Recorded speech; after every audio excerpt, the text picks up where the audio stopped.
December 6th, 2020, our grandma passed away at the age of 94. While rummaging around her old family photos and some scattered newspaper clippings, I came across this poem. Afterglow.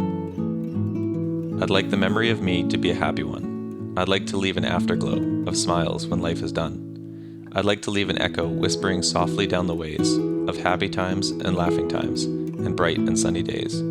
I'd like the tears of those who grieve to dry before the sun of happy memories that I leave when life is done. Afterglow. Helen Lowry Marshall. Before we can even remember, our grandma was always around. She was the glue that bound our family together. Every Christmas, every reunion, people meant everything to her. And she would always invite you into her house on Dallas Road, whether that was strangers for a cup of tea or family who needed a place to stay. Her home on Dallas Road was a beacon, a lighthouse, inviting everyone who passed by into a safe harbor. And for those moments, away from treacherous waters of the world, while she listened to your story over a cup of tea, it seemed like time would stand still. As we grew up, we'd spend full summers at the same house, sleeping on the floor, groups of kids doing all sorts of crazy things. Then, as we were away at college, we began to notice Grandma's mind starting to fade. In later years, this would be diagnosed as Alzheimer's. In time, she moved into a care home in Duncan, a town where she had lived for over 30 years, so she could be close to her sister. Catch a boat to England, baby, maybe to Spain. Wherever I have gone, wherever I've been and gone, wherever I have gone, the blues are all the same.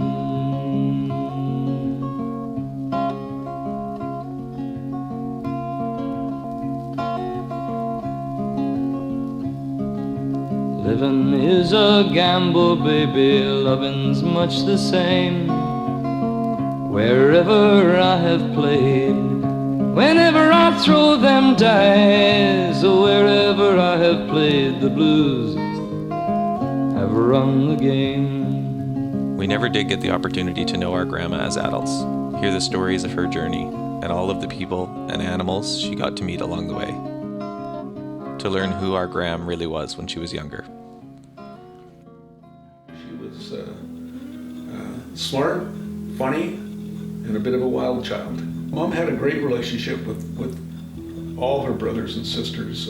They all looked up to her for friendship and for advice and just companionship. Mom was an adventurer, and she had an old rickety rowboat with holes in it by Ogden Point. She would row out to the towboats as they were coming by. Neither of them could swim, and Auntie May was always afraid to be out in the water like that. Yet May would say, "Oh, Annie, I think it's getting rough." And she, "Just keep bailing, May, just keep bailing."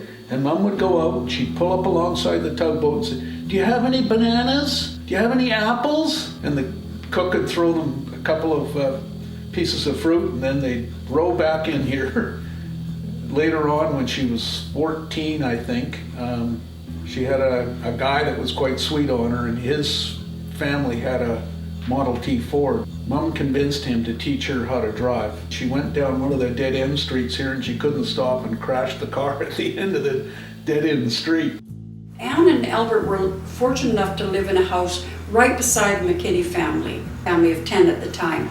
Mary, who absolutely adored Mom, when Mom had to go to work, Mom would leave open the bedroom window with Ron in his crib, and Mary would hear what Ron would cry and just take him over. So lucky for Ron, he was raised by, almost 11 other siblings, so they called him the 11th child. One of the things that I think a lot of people don't realize is just how competitive she was. She'd go to all of my soccer games. When I would come home from soccer, if she wasn't at the game, I'd walk in the door and she'd say, "Well, did you win? Not, did you play well, or how did the game go? Did you win?" She loved basketball. She played basketball in high school herself. And from the time I can remember, was playing cards and specifically playing bridge. Decades she played bridge every week. Mom loved sweets, period. She would get a box of Purdy's and she would open it, and she would do the same thing every time. She would push the bottom open to see what it was. You know, they had a menu, but it didn't matter. They traveled as much as they could. Mom and Dad, when they had enough money, went to Europe in 1970. My mom kept traveling after my dad passed away. When we went overseas, she came to visit us multiple times. She just lived for traveling, and of course, traveled to England to see all the English relatives. Mom's the type of person that loved to meet people, loved to learn, and loved to experience new cultures, and traveling was all three of those all the time. Mom was always the most loved by family, friends, or strangers. Yeah, she had that kind of magnetic personality that everybody was drawn to. When I was 3, my mom died. So we would go to church and there would be this wonderful, wonderful woman. And right from the age of 3, when I went to Sunday school, she became the mother figure. So it was wonderful to go on Sundays, and she would always bend down and talk to you. She was my Sunday school teacher. But for her to bend down and speak to you with that beautiful smile, you never forget that. Yeah, it was you and her, and yeah, that's what I remember the most.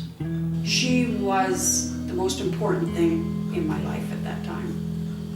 Anne was the same no matter who you were, whether it was family or strangers.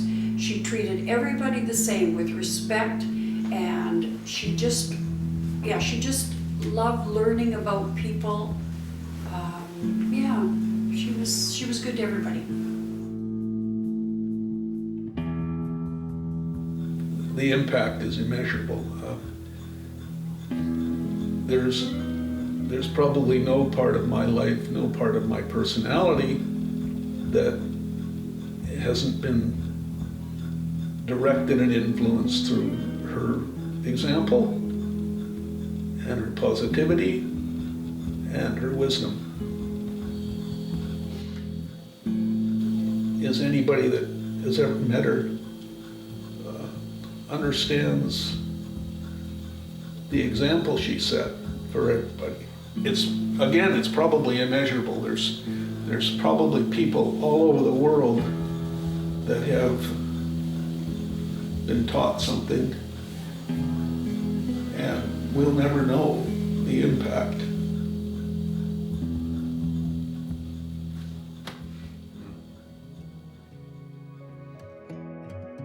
When we'd visit, we'd see sparks of a past life, a life well lived, a life filled with humor and joy.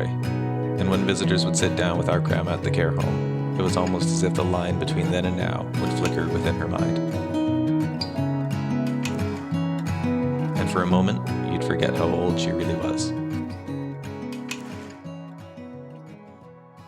We spend most of our lives carefully constructing our identity, our story, with a beginning, middle, and end, and often spend pointless energy worrying about what has happened in the past and what may happen in the future. But for some of us, like our grandma, that story may end before our final years, and in its place will be a void waiting to be filled with new meaning, new ways of occupying ourselves in the here and the now. And, as Graham has shown us, all that is truly important is this moment, this day.